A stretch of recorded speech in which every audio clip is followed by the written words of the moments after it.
Chapter 8: Psychological and Emotional Abuse. Domestic violence has a component similar to situations of brainwashing.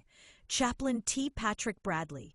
Psychological and emotional abuse involve tactics that can cause victims to experience severe anxiety, depression, and even post-traumatic stress disorder. Many victims of such abuse feel like they are going crazy and begin to question reality as their abusers inflict pain on both the heart and the mind. One of the primary tools used in psychological abuse is gaslighting. The term gaslighting comes from a 1938 British play called Gaslight and its subsequent film adaptations in which Jack, the protagonist's husband, works to cover his own deceit by convincing Bella, his wife, that she is going insane. Jack does this primarily by changing the intensity of the gas lights in their house. Whenever Bella comments that the lights seem to be getting dimmer, Jack says he hasn't noticed it at all. She must be imagining it. He then goes about as if everything is normal. Eventually, Bella feels like she can no longer trust herself or her memory. Gaslighting and psychological abuse in general can take a variety of forms. The examples that follow illustrate the breadth and depth to which some abusers will go to inflict psychological trauma on their victims. Greg regularly moved things around the house, or would hide items and return them later, all in an attempt to make Joanne think that she was the one moving or losing the items and simply couldn't remember what she'd done. Eric regularly denied that certain real conversations had happened. When Janet would ask for his help with something, Eric would intentionally not do it, and then would deny that she had ever asked him to do anything. He'd then feign anger with her for acting crazy and accuse her of being abusive to him by blaming him for not doing something that she had never asked for help with. Scott inflicted both physical and psychological abuse on his wife Amber. Sometimes, he would hit Amber while she was sleeping. If Amber woke up when he did this or had a faint memory of it in the morning, Scott would tell her it was just a bad dream. Other abusers use psychological abuse in combination with social abuse or religious abuse, or sometimes both, in an attempt to alienate their victims from safe social settings. Mateo told his wife, Jennifer, that he'd been having meetings with their church clergy and that she was their topic of conversation.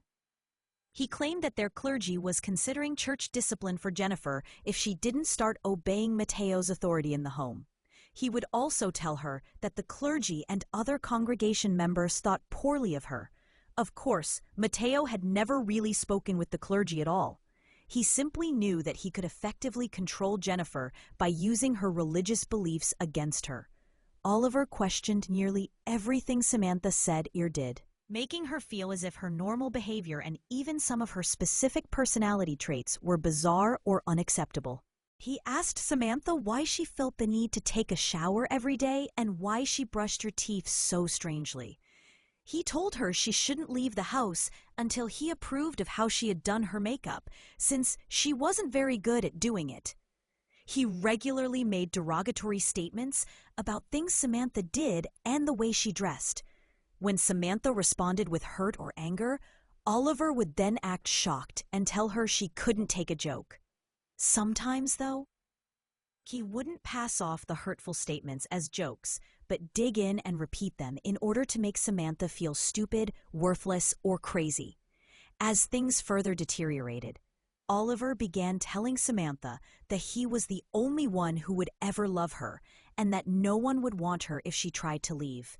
In most cases, psychological abuse doesn't end after a couple has separated, and sometimes it gets worse. After Melanie and Dan separated, Dan did everything he could to silence Melanie. When he couldn't silence her, Dan ramped up his efforts to discredit her and began claiming that she was crazy. In situations similar to Dan and Melanie's, some abusers will go as far as creating fictional diagnoses for their victims, claiming that a doctor has diagnosed the victim with a personality disorder or other mental illness. As a helper, it's important to recognize what psychological and emotional abuse look like. In addition to the examples described previously, psychological and emotional abuse can also include the following: controlling a victim's behavior and monitoring her movements, making the victim feel like she's incapable of making decisions on her own, or telling others that she is incapable for any variety of reasons. Blaming drug or alcohol abuse, mental health diagnoses, or other excuses for their abusive behavior. Using intimidation or threats to make a victim comply, minimizing or putting down a victim's accomplishments, claiming the abuse is necessary to teach a lesson. Making someone feel guilty for things that are outside of their control or over non-issues. Making someone feel immature or less worthy. Blaming others for their actions or inactions. Yelling and acting hostile while communicating coercive control. Nearly every chapter so far has illustrated how abusers use coercive control in their relationships. Ben, for example, would not allow his wife Erica to leave the house unless he approved of her makeup and clothing. He would destroy any of her clothing that he didn't like and would throw pieces away without her permission when he decided she no longer needed them. He told Erica where to get employment and how she should keep the house. If he thought she was gaining weight, he would take food away from her and force her to starve herself, telling her it was in her best interest. At one point, Erica, who was 5 feet 6 inches tall, weighed barely more than 100 pounds. Ben controlled who her friends were and what stores she was allowed to shop at. He controlled her credit cards and all of her finances. He often degraded her in front of others. At one Thanksgiving dinner with Ben's family, when Erica said something completely normal and appropriate for the conversation, Ben took his fork and stabbed her in the thigh under the table to punish her.